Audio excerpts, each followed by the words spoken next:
চেহারার প্রতি শুধু যে মানুষ পাগল তা নয়, প্রাণীকুল পর্যন্ত পাগল ছিলেন। একদিন নবী সাল্লাল্লাহু আলাইহি ওয়াসাল্লাম সফর করার জন্য বের হয়েছেন। মরুভূমির ভিতরে দাব্বাত নামক একটা প্রাণী, যেটাকে আমরা গুইসাপ বলে, চিনেন না? চিনেন না? গুইসাপ চিনেন না? মানুষ দেখা মাত্র দৌড় দিয়ে দেয়।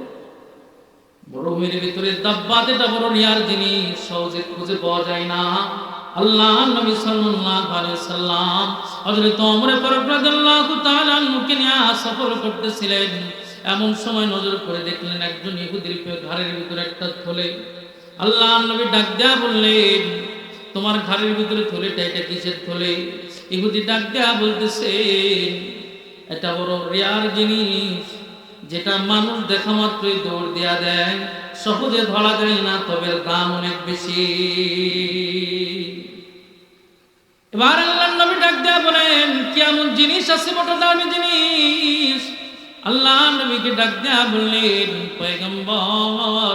তখন সে আল্লাহ নবীরে চিনে না, আল্লাহ নবীর পয়গম্বর হিসাবে সে চিনে না। আল্লাহ নবীকে বললেন, বড় দামি জিনিস, বড় রেয়ার জিনিস, এর ভিতরে গুইসাপ আছে, দাব্বাত আছে, এটা যদি বের করে আমি ছেড়ে দেই তাহলে সঙ্গে সঙ্গে দৌড় দেয়া দেবে, আর আমি ধরতে পারবো না। আল্লাহ নবী ডাক দেয়া বললেন, ও ভাই, তুমি প্রাণীটাকে একটু জমিনে ছাড়ো রে, আমি নজর করে দেখবো। একবার, দুইবার, তিনবার বলার পরে যখন ইহুদি রাজি হয় না, এবার সাইড থেকে হযরত ওমর ফারুক রাদিয়াল্লাহু তাআলা আনহু চোখটা গরম করে দিছে। হযরত ওমরের ব্যাপারে আসছে, আসাদুহুম ফি আমরিল্লাহি ওমর।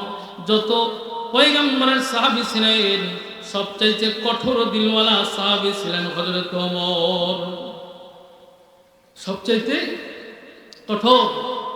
হাদিসের ভিতরে আসছে যে যুদ্ধের পরে যখন সবাইকে আটক করা হয়েছে, এখন আটককারীদের ভিতরে কিছু আত্মীয় স্বজন ছিল, যেগুলো হযরত ওমর ফারুক রাদিয়াল্লাহু তাআলা, ওনাকে গিয়ে জিজ্ঞেস করা হয়েছে, এনাদের ব্যাপারে আপনাদের কথাবার্তা কি?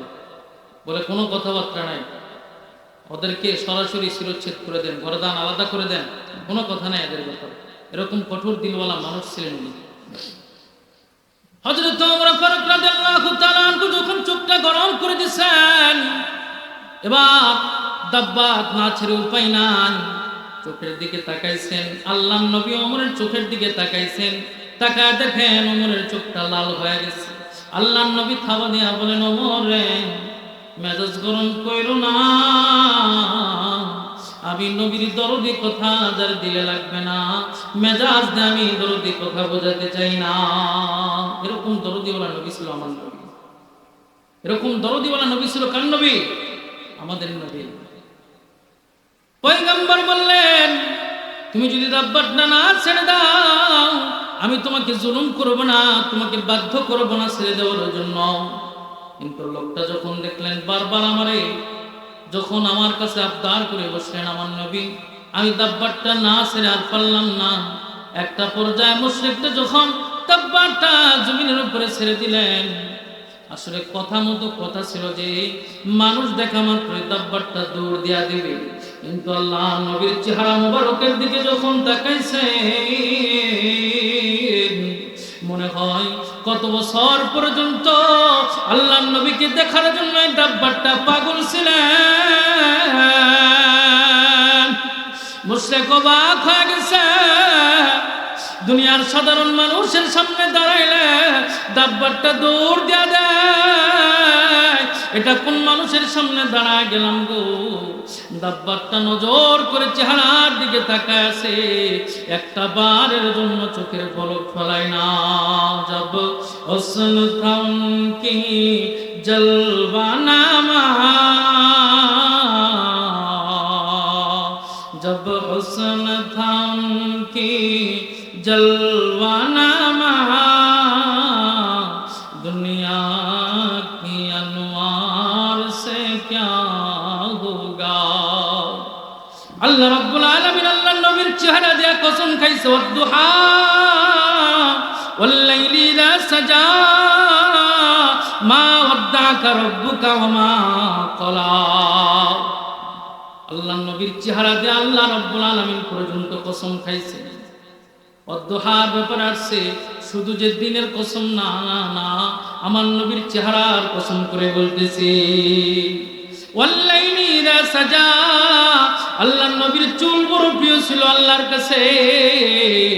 এই জন্য রাতের সঙ্গে আমার রাসূলের চুলের তারাজ্জুদ তাসবিহ দিয়া দিছে কি আমার রব্বে কারীম। আমার নবীর চুলের কসম করে বলতেছি, মা ওয়াদ্দাকা রাব্বুকা ওয়া মা ক্বালা।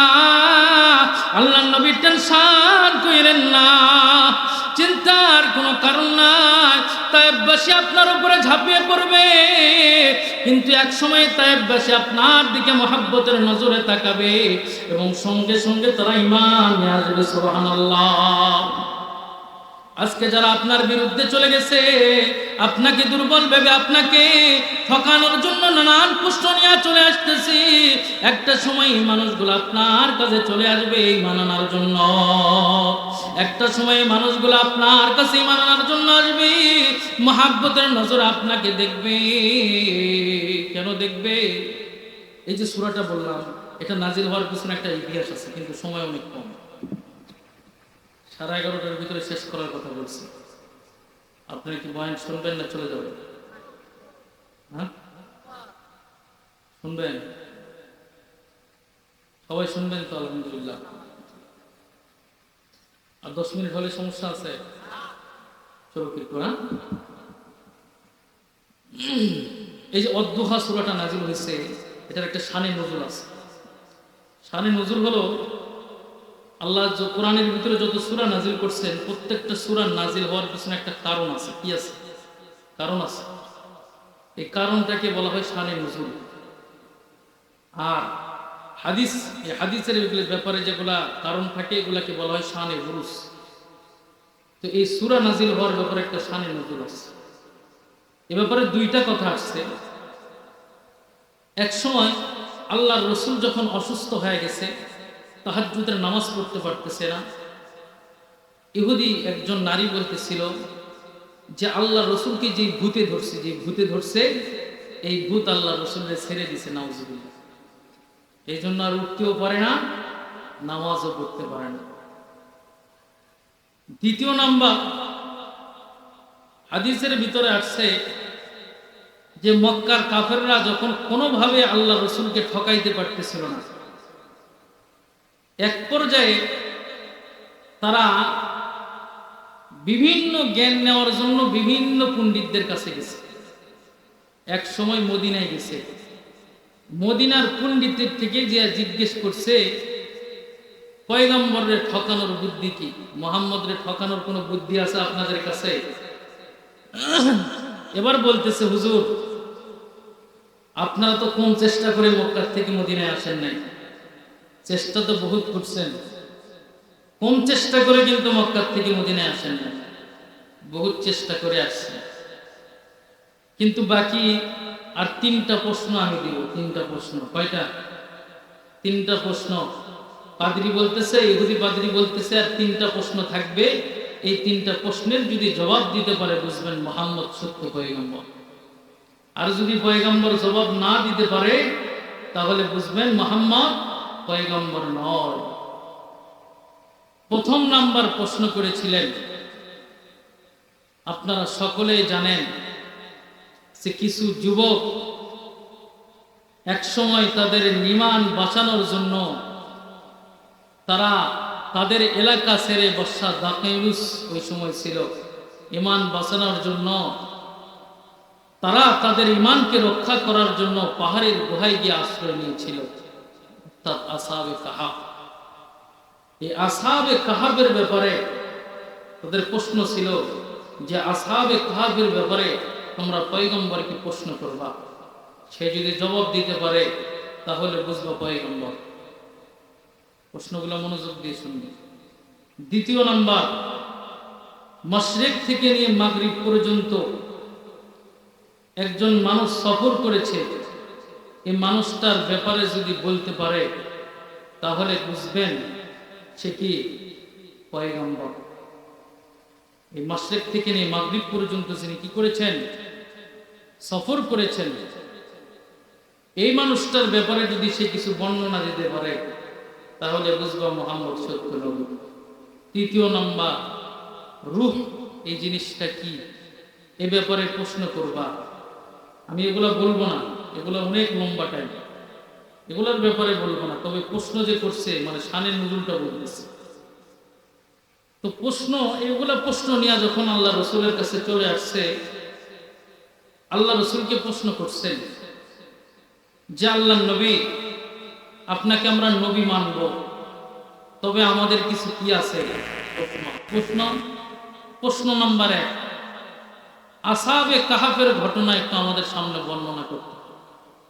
প্রশ্ন নাম্বার 2, মাশরিক থেকে নিয়ে মাগরিব পর্যন্ত, শিমাল থেকে নিয়ে জুনুব পর্যন্ত একজন মানুষ সফর করেছেন, এই মানুষের ব্যাপারে একটু আমাদেরকে বলতে হবে। প্রশ্ন নাম্বার 3, রূহ, কথা না বলি ভাই, রূহ এই ব্যাপারে আল্লাহ রসুলকে জিজ্ঞেস করছে যে রূহ এই জিনিসটা কি, এই জিনিসটার বর্ণনা দেন। আপনারা, আমি সংক্ষেপে একটু প্রশ্নের জবাবগুলা দিই। আসহাবে কাহাফ এর ব্যাপারে, সংখ্যার ব্যাপারে নানান রকমের ইখতিলাফ আছে। তবে প্রসিদ্ধ মত অনুযায়ী 7 জন যুবক আর একজনকে কুকুর, কুকুরটার নাম ছিল কিতমির। দ্বিতীয় নাম্বার, আল্লাহ রসুল সাল্লাল্লাহু আলাইহি সাল্লামকে প্রশ্ন করা হয়েছিল মাশরিক থেকে নিয়ে জুনুব পর্যন্ত, মাশরিক থেকে নিয়ে মাগরিব পর্যন্ত, শিমাল থেকে নিয়ে জুনুব পর্যন্ত যে মানুষটা সফর করেছে, এই মানুষটার ব্যাপারে একটু বলেন। ইনি হলেন বাদশাহ যুলকারনাইন। কে?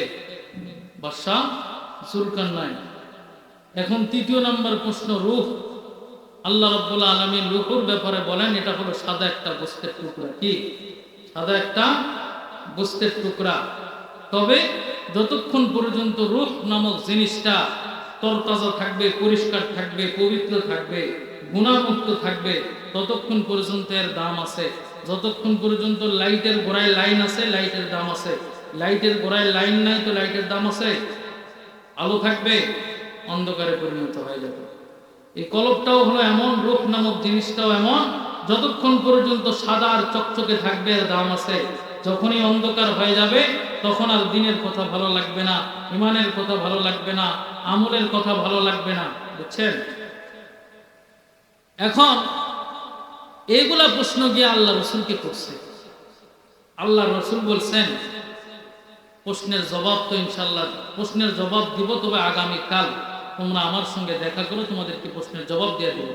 এই যে মাঝখানে কিন্তু আল্লাহ রসুল আর ইনশাআল্লাহ বলে না, ইনশাআল্লাহ বলতে ভুলে গেছে।